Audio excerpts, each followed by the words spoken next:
Hi అండి, welcome to cook with వసంత. ఈరోజు మనం చాలా ఈజీగా చాలా టేస్టీగా ఉండే పొటాటో రైస్ని చూపించబోతున్నాను. ఇంట్లో ఉన్న సింపుల్ ఇంగ్రీడియంట్స్తోనే రెస్టారెంట్ స్టైల్ టేస్ట్ వస్తుంది. లంచ్ బాక్స్కైనా పిల్లలకైనా ఈవినింగ్ స్నాక్ కూడా పర్ఫెక్ట్ రెసిపీ. మరి ఆలస్యం చేయకుండా ఈ సూపర్ టేస్టీ పొటాటో రైస్ని ఎలా చేయాలో చూసేద్దామా. ముందుగా నేను 2 బంగాళదుంపలు తీసుకొని పైన చెక్కు తీసుకొని పెట్టుకున్నాను. ఇప్పుడు చిన్న చిన్న ముక్కలుగా కట్ చేసుకుందాం.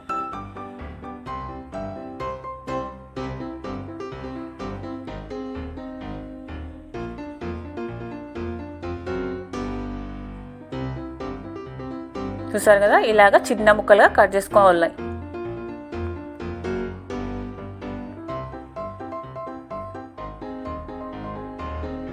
ఇప్పుడు మనము ముక్కలన్నీ ఒక బౌల్లో వాటర్ తీసుకుని ఆ వాటర్లోకి వేసేసుకోవాలి.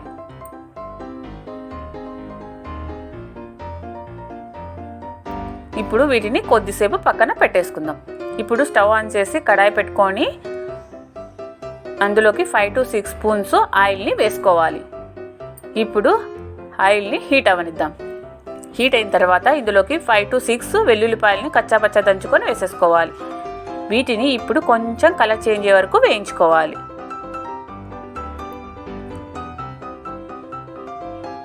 ఇందులోకి ఇప్పుడు 1 స్పూను పోపు దినుసులు వేసుకుందాం. వీటిని కూడా కొంచెం వేగనిద్దాం.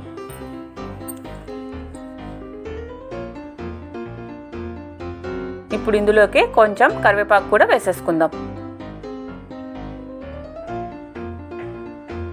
ఇప్పుడు ఇందులోకి ఒక ఎండుమిరపకాయ కూడా సగం చేసి వేసుకోవాలి. వేసుకొని వీటిని కొంచెం వేగనివ్వాలి.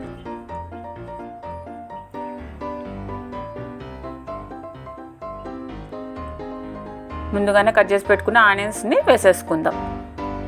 2 మీడియం సైజు ఆనియన్స్ అయితే సరిపోతాయి. ఇప్పుడు వీటిని మంచి కలర్ వచ్చే వరకు వేయించుకోవాలి.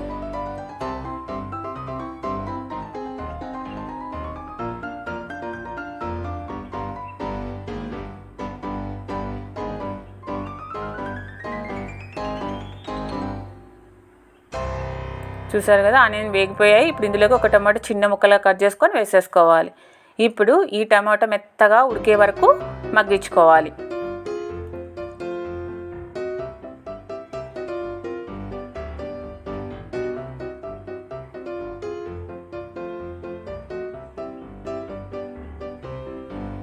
ఇప్పుడు టమాటా మగ్గిన తర్వాత ఇందులోకి 1 స్పూన్ సాల్ట్, కొంచెం పసుపు, కొంచెం ధనియాల పొడి, కొంచెం కారం మీ టేస్ట్కి సరిపడినంత వేసుకోవాలి.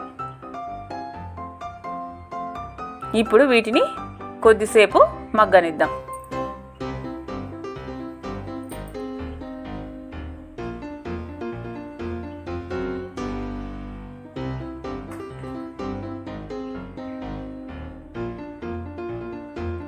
ఇప్పుడు వేరే కడాయి పెట్టుకొని అందులోకి 2 to 3 స్పూన్స్ ఆయిల్ని వేసుకోవాలి. ఇప్పుడు ఆయిల్ హీట్ అయిన తర్వాత ఇందులోకి ముందుగానే కట్ చేసి పెట్టుకున్న బంగాళదుంప ముక్కల్ని వేసేసుకుందాం. ఇప్పుడు వీటిని ఆయిల్లోనే 80% మగ్గే వరకు ఉడికే వరకు వేయించుకోవాలి. చూసారు కదా, ఈ కలర్ వచ్చే వరకు వేయించుకున్న తర్వాత కొంచెం పసుపు, కొంచెం కారము, కొంచెం సాల్ట్ వేసుకోవాలి.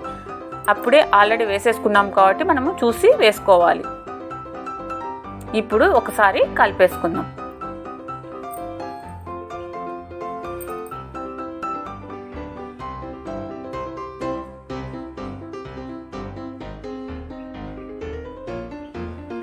ఇప్పుడు ఈ మసాలాను ఒకసారి కలుపుకొని ఇప్పుడు ఇందులోకి బంగాళదుంప ముక్కల్ని వేసేసుకుందాం.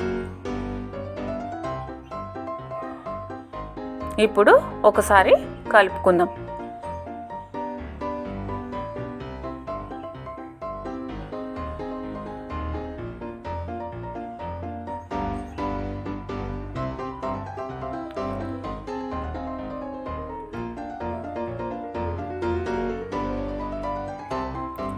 ఇప్పుడు ఇందులోకే మనము ముందుగానే ఉడికించి పెట్టుకున్న రైస్ని వేసేసుకుందాం.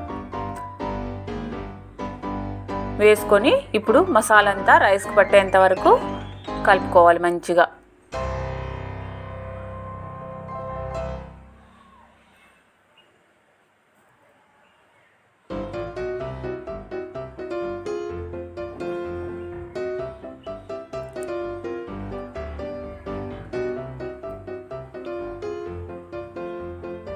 అంతే అండి, సూపర్ టేస్టీ పొటాటో రైస్ తయారైపోయింది. మీరు ట్రై చేసి ఎలా వచ్చిందో నాకు కామెంట్ చేయండి, షేర్ చేయండి, సబ్స్క్రైబ్ చేయడం మర్చిపోకండి. Okay, bye bye. నెక్స్ట్ వీడియోలో కలుద్దాం.